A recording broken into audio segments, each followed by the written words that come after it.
दोस्तों नमस्कार, मैं जगन्नाथ गौतम सियासत हिंदुस्तान यूट्यूब चैनल पर आपका स्वागत है। दोस्तों, जैसा कि आप जानते हैं कि भाजपा विधानसभा चुनावों में लगभग हर चुनाव जीतती जा रही है। अभी हाल ही में जिस तरीके से उसने बंगाल में ममता दीदी की पार्टी टीएमसी को हराया, उससे तो विपक्षी दलों के होश उड़ गए। लेकिन दोस्तों, इसके उलट एक बात और भी है, और वो क्या है? वो ये है कि जब भी कोई भी चुनाव बैलेट पेपर से हुआ है तो भाजपा को मुंह की खानी पड़ी है। और कहने का तात्पर्य ये है कि भाजपा बैलेट पेपर से चुनावों से क्यों डरती है, उसका सीधा सा एकमात्र कारण है कि यदि बैलेट पेपर से चुनाव हुए तो भाजपा की हार निश्चित है। एक सही चुनाव लड़ लें, बैलेट पे लड़ लें, तो ये खुद जानते हैं कि कभी नहीं जीत पाएंगे। और मैं वैसे ही नहीं कह रहा, मैं आंकड़ों के सहित बताऊंगा आपको और उदाहरण के साथ बताऊंगा। दोस्तों, अभी हाल ही में पंजाब में स्थानीय निकायों के चुनाव हुए, जिसमें आम आदमी पार्टी को बम्पर जीत हासिल हुई। दोस्तों, आप पार्टी को 958 सीटें मिली और 48% वोट मिला। कांग्रेस को 397 सीट मिली। आज़ाद उम्मीदवार 251 जीते। अकाली दल 191 191 सीट जीते और बीजेपी को मात्र 167 सीटों पर संतोष करना पड़ा। यहाँ पर बीएसपी को भी 7 सीटें मिली थी।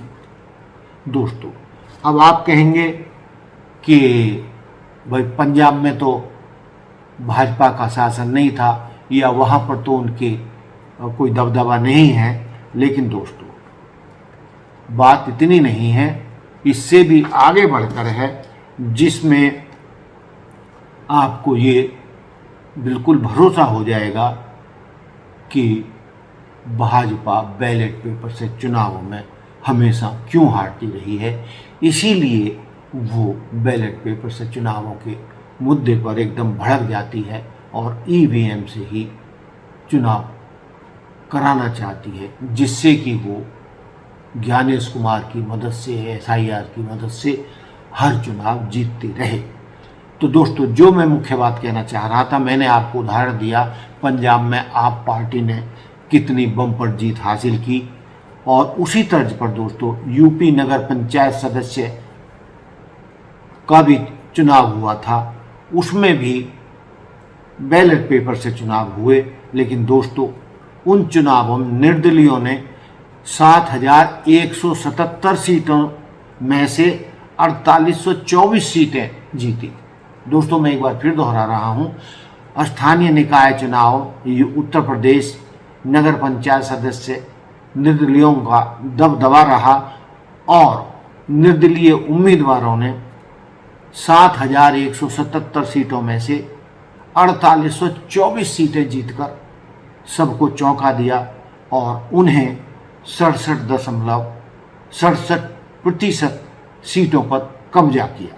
दोस्तों, ये आपको क्या दर्शाता है कि जब जो भी चुनाव छोटा हो या बड़ा चुनाव, तो चुनाव होता है, जो भी चुनाव बैलेट पेपर से होते हैं वहाँ पर भाजपा बिल्कुल नहीं जीत पाती। जो मैंने उदाहरण आपको पंजाब में स्थानीय निकाय चुनावों का उदाहरण दिया, और उसी तर्ज पर यूपी नगर पंचायत सदस्य का मैंने उदाहरण दिया, जहाँ पर बैलेट पेपर से चुनाव हुए थे।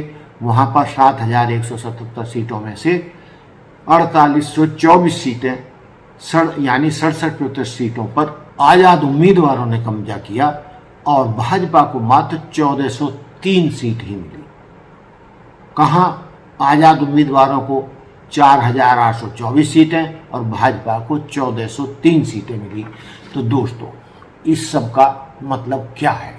इसका सीधा सा मतलब ये है कि यदि आने वाले किसी भी चुनाव में बैलेट पेपर से चुनाव कराए जाएं तो भाजपा की हार निश्चित है। लेकिन सवाल ये पैदा होता है कि ज्ञानेश कुमार बैलेट पेपर से विधानसभा या लोकसभा के चुनाव कराएंगे नहीं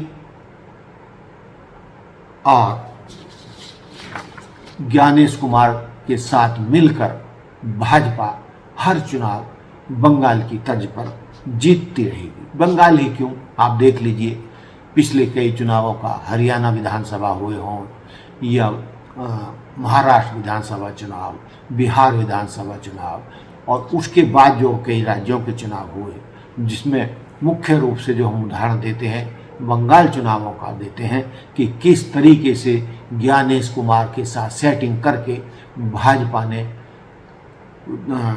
बंगाल की ताकतवर पार्टी टीएमसी और ममता दीदी को हराने का काम किया। तो दोस्तों, मेरा इस वीडियो में आपको यही बताने का मकसद था कि चुनाव बैलेट पेपर से हों और सुप्रीम कोर्ट इसके आदेश करे कि हर चुनाव ईवीएम से ना हो। यदि आप सारे चुनाव नहीं कराते हैं तो भाई कुछ चुनाव बैलेट पेपर से करा लीजिए। यदि सुप्रीम कोर्ट ऐसे आदेश देता है तो भाजपा के पैरों के नीचे से जमीन खिसक जाएगी, क्योंकि ये मानकर चलिए कि बैलेट पेपर से यदि चुनाव हुए तो भाजपा की हार निश्चित है। लेकिन अंत में ये कहते हुए कि भाजपा और मुख्य चुनाव आयुक्त ज्ञानेश कुमार बैलेट पेपर से चुनाव होने नहीं देंगे और ईवीएम भाजपा को हारने नहीं देगी। दोस्तों, ये जो बहुत घटिया किस्म का गठबंधन ज्ञानेश कुमार यानी मुख्य चुनाव आयुक्त और भाजपा के बीच हुआ है, जिसके चलते जो ईवीएम मशीन है उनको हैक किया जा रहा है, लेकिन विपक्ष जब कोई इस तरीके के मुद्दों को सुप्रीम कोर्ट में लेकर जाता है तो सुप्रीम कोर्ट विपक्ष की इन मांगों को तुरंत खारिज कर देता है।